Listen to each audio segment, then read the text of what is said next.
Olá, seja muito bem-vindo, bem-vinda, bem-vinde ao nosso encontro do programa Terra, Meu Amor, esse espaço de partilha, de troca de ideias, onde a gente traz convidados muito especiais para compartilharem conosco suas experiências e para que nós possamos cada vez mais nos sensibilizarmos para como podemos nos potencializar como filhos e filhas da Terra, para que cada vez mais a gente possa declarar terra, nosso amor. Hoje eu trouxe uma pessoa para estar conosco, que vocês vão se apaixonar por ela, assim como eu me apaixonei, desde a primeira vez que eu a vi. Mas eu vou apresentá-la só depois do nosso poema. E o poema que eu trago hoje é de uma indígena de nome Márcia Cambeba, e ela traz um poema que eu achei belíssimo, que se chama O Choro da Terra. E o poema diz assim: quando em mim a vida se fez, te moldei e te formei. Fui cuidando, te alimentei, na velhice te abriguei. Tu, em resposta, me adubavas, consumias o que precisavas. Não tinha plástico, nem poluente, convivia em paz com a tua gente. Mas eu vi o progresso chegar. Aos poucos comecei a sangrar. Retalhada por fronteiras, fui alvo de luta e de dor. Poluída e enfraquecida, hoje estou. Seguro o peso do mundo, abrigo plantas e animais. Eu sou a herança que Maíra te deu. E nessa luta pela vida, o choro não é só meu. Pela vida e biodiversidade, não faz maldade. Pensa no filho teu. Então, é com esse poema que convoca nossa presença e também um olhar para as gerações futuras, para os filhos e filhas da Terra que ainda vão chegar, é que eu quero convidar nossa querida Shirley Jucurnan Krenak para estar conosco. Seja bem-vinda, Shirley. Erehenhauit, é um prazer imenso estar aqui nesse programa maravilhoso, junto com vocês. Espero que todos possam gostar do que nós vamos falar, né? Que eu acho que é um momento bem propício para uma conversa que possa trazer muito amor para a nossa Sagrada Mãe Terra. Sim, querida, com certeza. Eu vou apresentar um pouquinho de você para os nossos telespectadores. A Shirley Jucurnan Krenak, ela pertence ao povo indígena Krenak do leste do estado de Minas Gerais. É uma liderança. Desde os seus 13 anos de idade, ela responde ao chamado da Mãe Terra, segundo ela, para ser uma representante dos direitos indígenas, pela preservação do meio ambiente, pela espiritualidade ancestral do seu povo.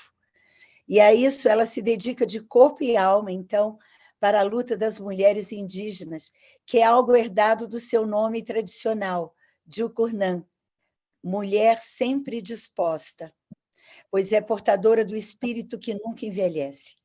Shirley é irmã de Giovanni Krenak e Douglas Krenak. Ela desenvolve projetos educacionais e de fomento à cultura indígena. E ela é autora de livros como A Onça Protetora e Krenak Eree. Coordena o Instituto Shirley Jucurnan Krenak, uma associação sem fins lucrativos criada para contribuir e assessorar atividades sociais, educacionais, socioambientais e culturais. E ela é cofundadora da Articulação Nacional das Mulheres Indígenas Guerreiras da Ancestralidade ANMIGA. Então, é essa pessoa luminosa que nós vamos conversar aqui hoje. E eu vou começar te fazendo uma pergunta que eu acho que todos nós queremos saber. Nos fale um pouco sobre o povo Krenak e como está, nesse momento, a situação do povo Krenak às margens do Rio Doce. Então, o meu povo Krenak, ele é autodesignado como os Borunduatu, né? E nós somos originários do leste de Minas Gerais e sul da Bahia, né, no estado brasileiro.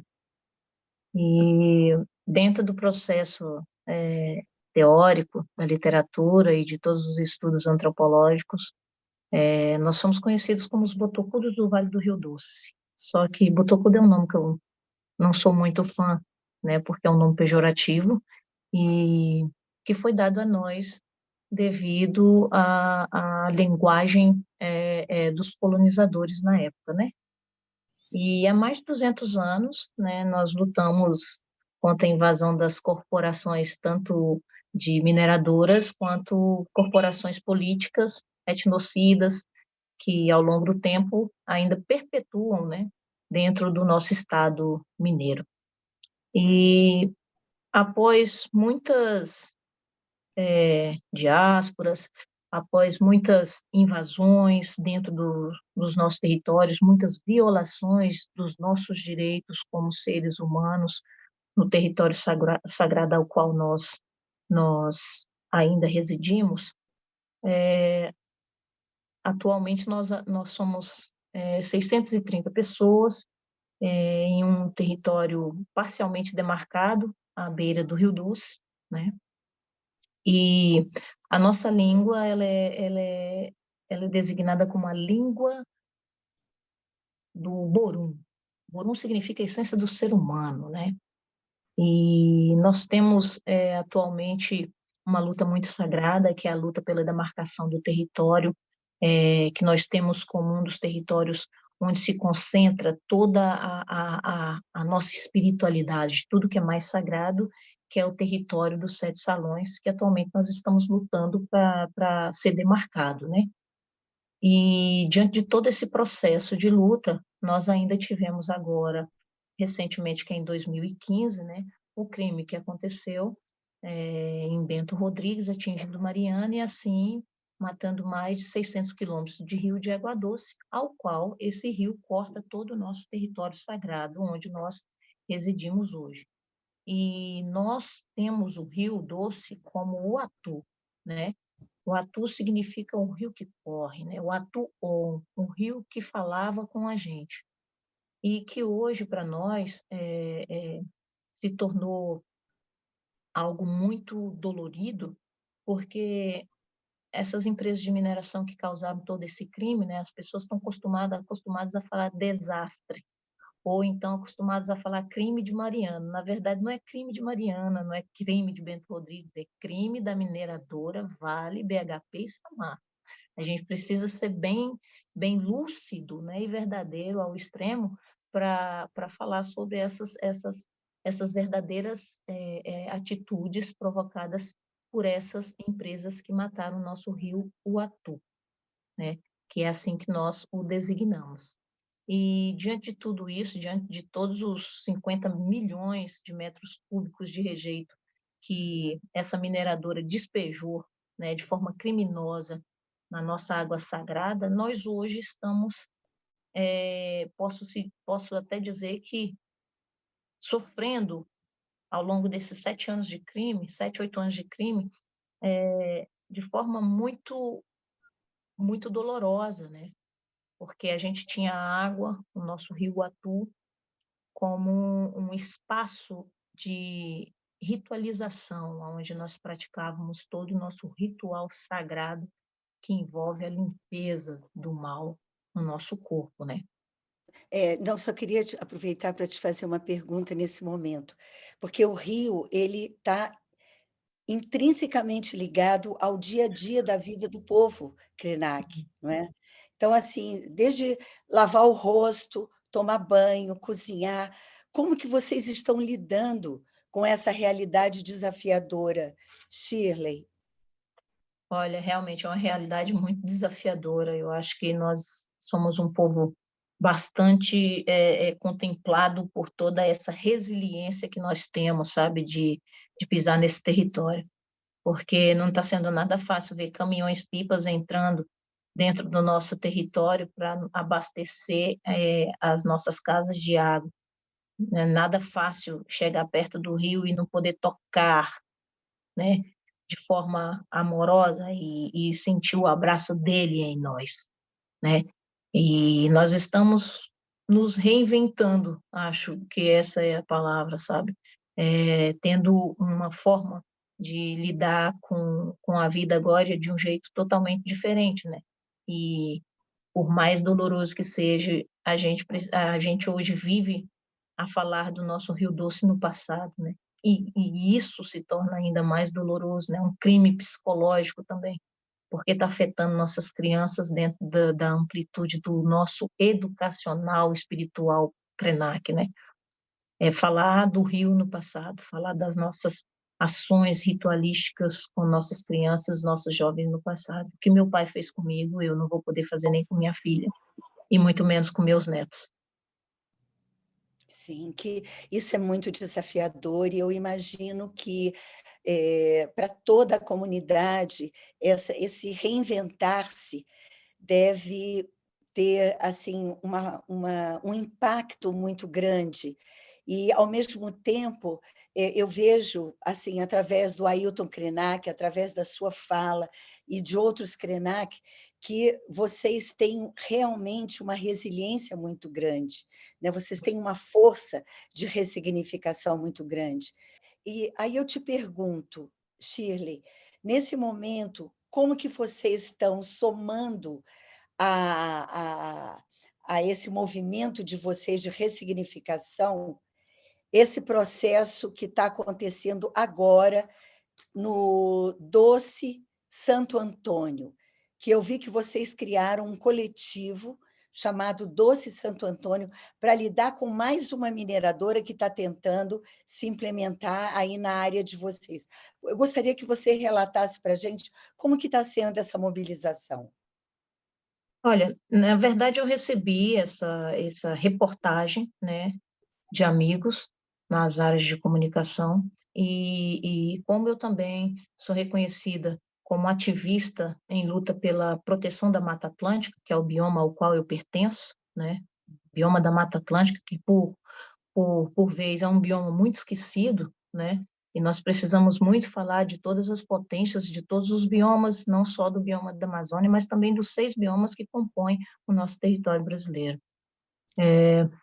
E o estado de Minas Gerais existem 360, né, empresas de mineração, né, e são empresas que, ao longo desse processo de destruição, andam invadindo territórios, né, tomando os territórios de comunidades tradicionais e transformando esses territórios em grandes crateras poluidoras de muito condimento, de muito rejeito químico de mineração.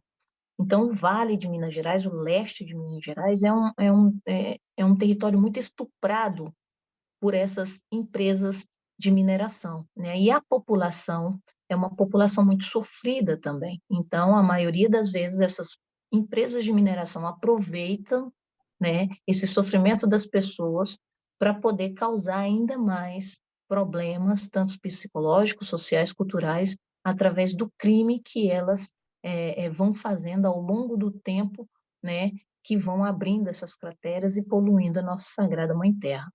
Nós temos aí como exemplo o crime mesmo de Bento Rodrigues, né? O crime que aconteceu em Bento Rodrigues, Tigre e Mariana, e depois nós temos o crime de Brumadinho. E até hoje, no decorrer desse tempo todo, nenhuma das pessoas que provocaram esses crimes, né, tanto na terra como também nas famílias, ninguém foi punido, ninguém foi preso. Né? Nós temos aí mais de 600 quilômetros de rio totalmente destruído pela mineração e sem contar que esse crime é um crime que se renova, porque toda vez que chove, né, tem enchente, aquela lama, aqueles rejeitos químicos que ficou ao fundo do rio, ele volta para cima, né, e polui de novo, matando de novo todas as espécies que ainda estão tentando sobreviver ao longo do rio, que hoje não é mais doce. E assim acontece em todas as regiões que são atingidas e são impactadas por esses crimes que são provocados por essas empresas, e uma delas, majoritária, é a Vale Companhia de Mineração.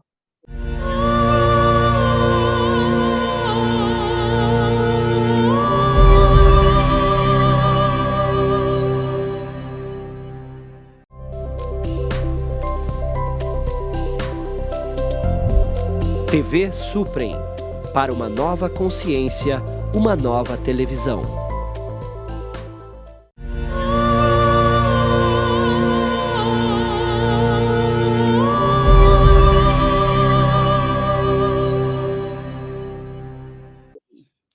Shirley, nós estamos agora todos, né, diante desse desafio do marco temporal. Eu lembro que no ano passado eu entrevistei o Cacá Verá, justamente para tratar dessa questão do marco temporal, e hoje estou aqui conversando com você sobre esse mesmo desafio, né? Como é que você está vendo essa questão nesse momento? E o que a sociedade civil pode fazer para unir sua voz à voz das comunidades, dos povos originários, nessa questão do marco temporal? Bom, para primeiro dar uma resposta no que as pessoas entendem de marco temporal, eu só posso dizer a você que a história do meu povo, ela não começa em 1988. A história do meu povo é muito além disso, né? E eu cito aqui um exemplo para que as pessoas possam ter entendimento, da Carta Régia de 3 de maio de 1808, em que Dom João VI decretava guerra justa ao meu povo. Então, em 1808, né, o governo já lutava para tirar o meu povo de dentro do nosso próprio território. E essas mentalidades políticas não evoluídas vêm me falar de marco temporal, né?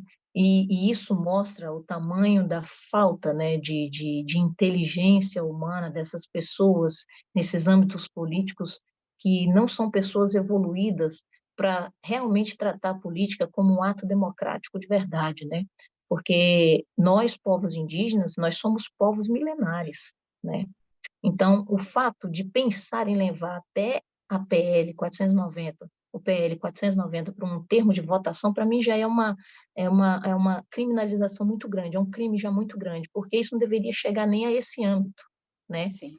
Já foge totalmente da amplitude de respeito para com nós, povos indígenas, né, que somos os guardiões dessas florestas maravilhosas. Mas o problema, Regina, é que as pessoas estão acostumadas a ver as árvores, não estão acostumadas a ver as pessoas que estão debaixo delas, porque somos nós que estamos aí debaixo dessa amplitude de biomas e dessa biodiversidade grande, que faz com que a nossa sociedade ainda tenha tempo, né, para ter um andamento mais propício e mais longo de vida. Então, o PL, ele vem com essa mentalidade de realmente colocar os povos indígenas como povos invisibilizados da história. É como se nós não existíssemos. Mas aí entra toda essa teoria, né, todos esses trabalhos, todas essas teorias científicas e escritas que muitos estudiosos escreveram, que comprovam, né, que a luta já existia há muito tempo para nos afastar do nosso próprio território. E a Carta Régia de Dom João VI, que é um decreto feito por ele em 1808, já fala, né, da nossa existência. Então, só a nossa carta, né, só esse decreto já derrubaria o marco temporal.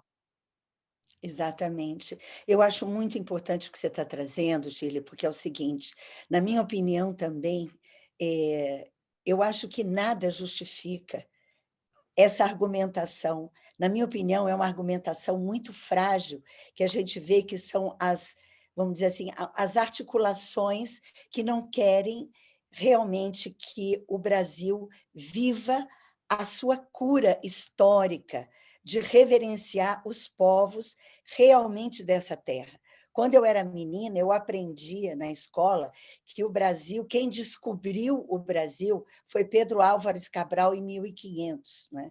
Então, isso aí era justamente o apagamento de toda uma história de ocupação do território, de cuidado com o território, de reverência e mais, eu diria, de um novo olhar das relações entre ser humano e terra, entre ser humano e vida, entre ser humano e biodiversidade. Então, eu quero crer, sabe, Shirley, e isso é algo que eu realmente desejo que aconteça, que essa experiência sirva para gerações futuras como uma cura da etnia real do povo brasileiro, da história do povo brasileiro, da nossa riqueza como povo multicultural, multirracial, multiétnico, multirreligioso, multiespiritualista, né? Então, eu vejo que o que você traz, Shirley, é muito forte. E eu queria aproveitar agora para perguntar para você o seguinte, porque eu sei que a cosmologia, a cosmogonia do povo Krenak é de uma profundidade maravilhosa, é de uma riqueza linda, né? Então, assim, como é que nós vamos integrar essa cosmologia bela, forte, que honra a humanidade, honra a Mãe Terra, num momento como esse? Como transformar o luto em luta? Como transformar a dor em gratidão por existir? É uma boa pergunta, mas eu acho que eu faria outra. Como transformar a essência da humanidade em uma essência de perdão, né? Porque, na verdade, o que está em jogo aqui é o perdão, né? E perdoar não é para qualquer ser humano, não é mesmo? E o povo Krenak, eu acho que é o povo mais forte que eu conheço em termos de perdão, em termos de perdoar, porque nós somos 630 de quase 40 mil, 50 mil, porque nós éramos uma nação. E mesmo esses 630 boruns que hoje estão sob esse território sagrado, era para a gente nem mexer com mais nada, Regina. Era para a gente ficar quieto. Mas olha onde eu, meus irmãos, meu povo, nós estamos indo. Tomando o mundo, ocupando espaço, mesmo diante de tanto sofrimento ao longo de todo o processo dessa colonização que ainda continua. Porque esse decreto ao qual eu trouxe, essa fala do decreto Dom João VI, é um decreto que ainda é vigente. A gente ainda vive ele. Essa carta régia, a gente vive ela, né? Ninguém nunca nos pediu perdão pelo que fizeram diante dessa carta. E mesmo assim, a gente está ocupando espaço, participando de movimento, indo para as COPs, indo para a ONG, falando de tudo que essa ganância de ter poder dentro dessa visibilidade capitalista desenfreada vem fazendo. É perigoso, né? É super necessário agora e urgente que as pessoas possam fazer a imersão sagrada na Terra e ter entendimento do que são. Porque quando nós falamos de biodiversidade, a gente fala do nosso corpo, porque nós comemos e bebemos terra todo dia. Então, onde foi que a humanidade parou de pensar que é terra? E aonde foi que a humanidade parou de pensar que é água, né? E nós somos a força das plantas, nós somos a força dos animais. E aonde foi que todo mundo parou de pensar nisso? E aí vem nós, esses 630 boruns, ocupando os espaços e ainda gritando no ouvido de todos vocês, falando, olha, acorda, acorda, porque a Mãe Terra está gritando e ecoando e pedindo socorro. E você, ser humano, também bebe água, e você, ser humano, também é terra. Então, é um momento de se unir, de ter entendimento do que é ter essa essência sagrada no nosso corpo. O momento é de se perdoar internamente, para poder perdoar de forma global. Sim, e esse perdão, eu vejo que ele perpassa, nesse momento civilizatório que a gente está vivendo, Chile, perdoar, por exemplo, quando a gente fala, né, em transformar a realidade numa perspectiva de sustentabilidade, e a gente faz um movimento nessa direção. Eu creio que, ao abrir mão de certos padrões, certos condicionamentos que a sociedade impõe, que a mídia coloca, que a história, que a própria forma de educar traz. Então, assim, ao colocar esse ritmo de sustentabilidade, a gente está colocando uma outra perspectiva de relação dos seres humanos entre eles próprios, dos seres humanos com as águas, com as terras, com as florestas, com os biomas do Brasil. Veja bem, você disse muito bem, né? Nós somos 6 biomas no Brasil. Olha a riqueza da nossa diversidade, né? Então, assim, é preciso que nós, brasileiros, eu vejo que esse processo de decolonização que a gente assuma o nosso próprio tamanho enquanto país, enquanto nação Brasil, não é? Dotados desses 6 biomas, dotado desses aquíferos, dotado de um potencial extraordinário, de uma convergência de raças, de culturas, de credos. Essa é a nossa grande força, essa é a nossa beleza. Não é? E, no entanto, o processo de colonização subtraiu da gente esse olhar para fazer valer o olhar sobre o colonizador, sobre a comida europeia, sobre a maneira de se vestir europeia, sobre a maneira de rezar europeia. Então, assim, esse momento, essa reverência nossa agora, a partir desse perdão que você traz, nos convida para essa experiência de sermos um povo, não é isso? É isso que você sente também? É isso também, é nesse sentido, né? A gente precisa pensar no termo coletividade, né? O que é ser coletivo? O que é ser comunidade, né? Então, é o ato de voltar atrás e começar a refazer o caminho novamente para ter entendimento do que é viver na biodiversidade, o que é viver na comunidade e o que é ser coletividade nesse espaço ao qual nós estamos hoje chamado Terra Sagrada, a nossa Mãe Terra, né? É nesse sentido que nós, povos indígenas, e principalmente a força das mulheres indígenas, a gente vem caminhando nessa imersão não só dos povos indígenas, mas também a imersão da humanidade, né? No que diz respeito à questão terra sagrada, né? Sim. E eu vejo que esse movimento das mulheres indígenas, ele se soma nesse momento ao movimento das mulheres do mundo inteiro, né? Reivindicando seus direitos, reivindicando o respeito, reivindicando o olhar sobre a sua dignidade, não é? Então, assim, eu quero crer, sabe, Shirley, que a gente está vivendo mesmo num momento de uma mudança de paradigma, de uma mudança de valores para algo que seja mais humano, mais verdadeiro, que a gente honre a ancestralidade que nos trouxe até aqui, para que a gente possa desenhar o futuro que a gente deseja com mais força, dignidade e amor, né? É, E reverência à terra. Minha isso. querida, nosso tempo está chegando ao fim. Eu queria te perguntar ainda sobre sua experiência em Portugal, na Holanda, mas vai ficar para outro momento. Vamos lá, vamos deixar para um outro espaço, né? Vamos deixar para um outro espaço. Eu deixo para você trazer para mim e para todos os nossos telespectadores como é que você poderia trazer essa força Krenak para esses próximos tempos.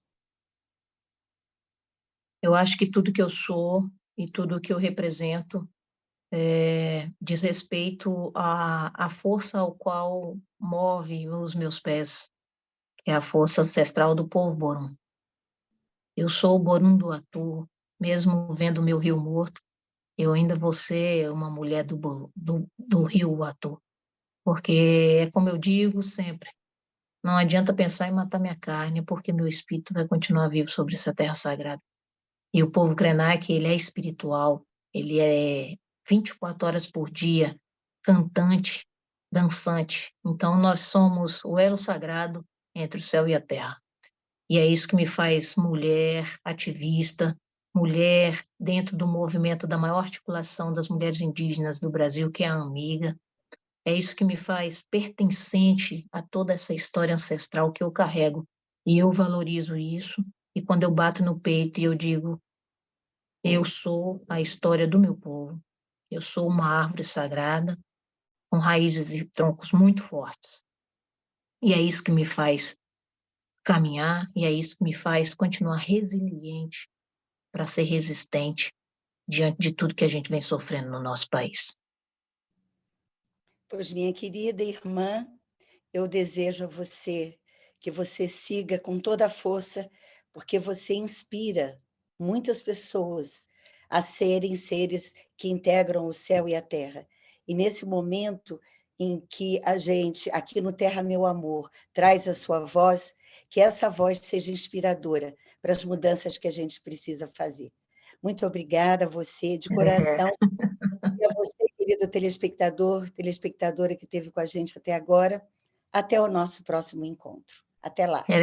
Nhauíto. Beijo.